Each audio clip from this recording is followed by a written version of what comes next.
So I wanted to change out my backsplash. So today I'm going to show you how to do it without having to actually rip it out. This is just this generic floor tile that they put up as a backsplash.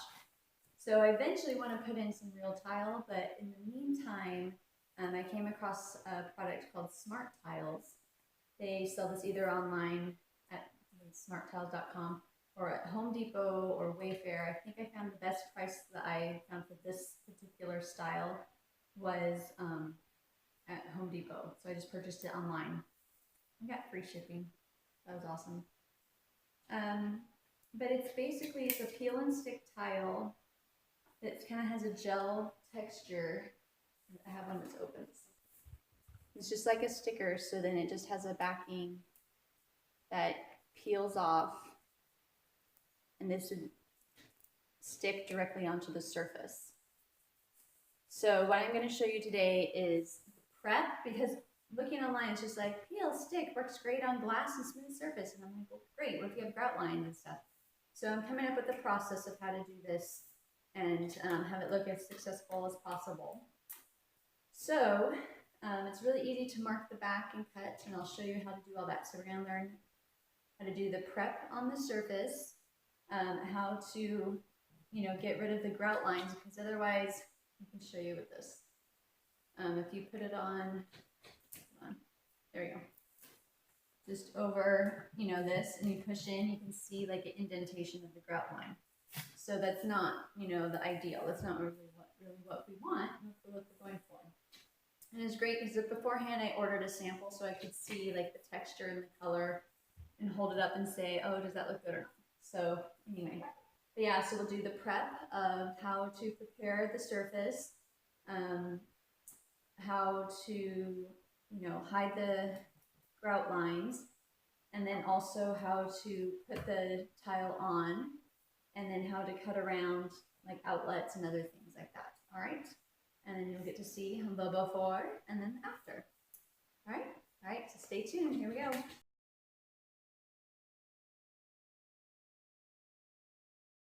All right, the first thing that we're going to do is remove any of these outlet covers. And I'm just using a flat head screwdriver because most of the time it just has one little slot in the screw. So I'm just going to remove these real fast. And then I'll just do this section right now because we don't need to watch all of them.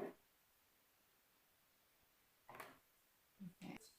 You're going to wipe down all the surface, get any little splatters, any dust, any grease. So I'm going to wipe off your tile.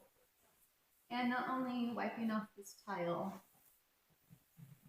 we also want to wipe off the counter because, crumbs, oils, dust, that happens. We live here.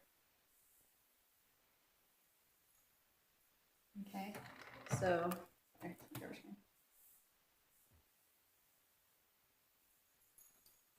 wipe that down. You don't need to disinfect it yet. Save that for later. Okay. And once you have that wiped down,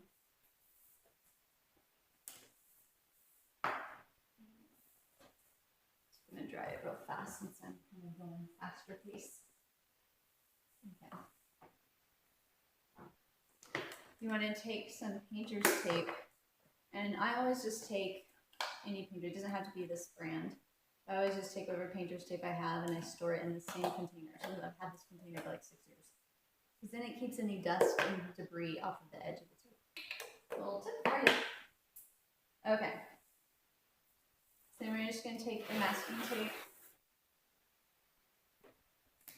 and just put it along the edge. And you're not painting, so it doesn't have to be beautifully aligned. Just trying to protect the surface from any drips from the degreaser and deglosser. Now I'm going to do double wide.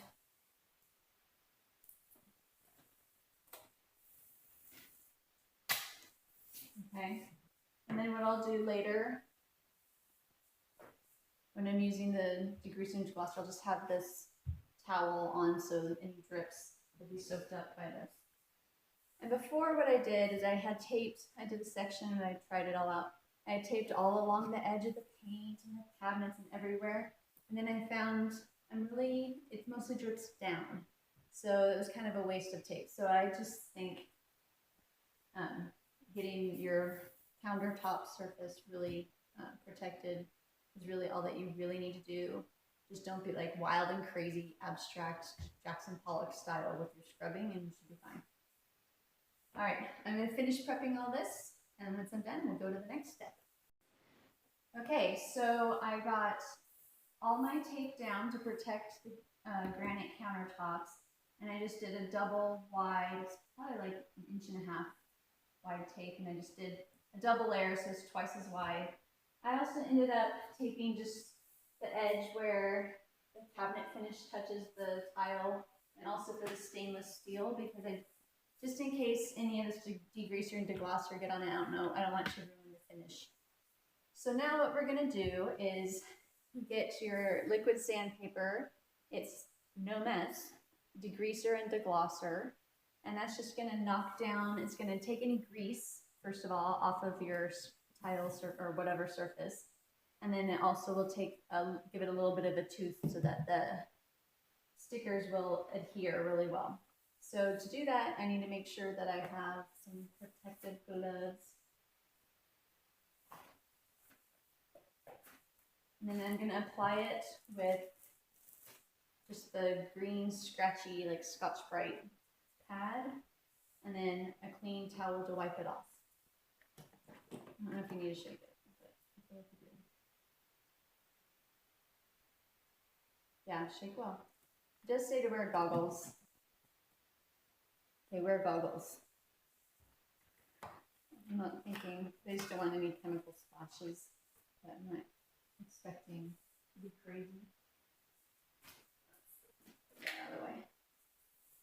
All right, so you just pour a little bit on. It's going to kind of go through. See how that's on there? And you just take this and you scrub the surface like you're giving it a good cleaning.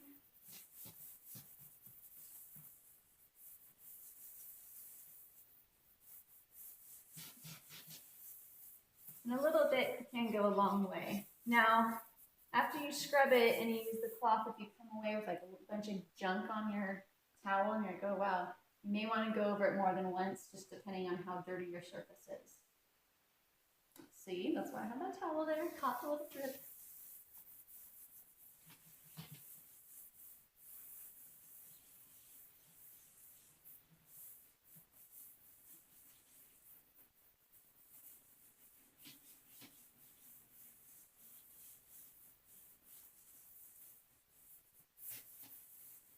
Even when we get a little strip under.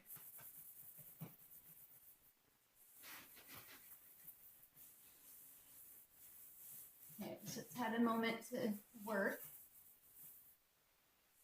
I'm going to take my clean rag and just wipe it off.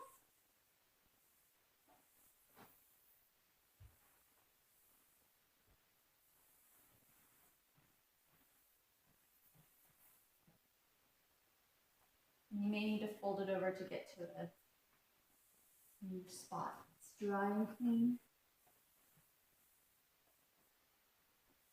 You can feel that as you're wiping, you can feel that there's more friction in the tile than previously. Okay, now that's all that takes for that part.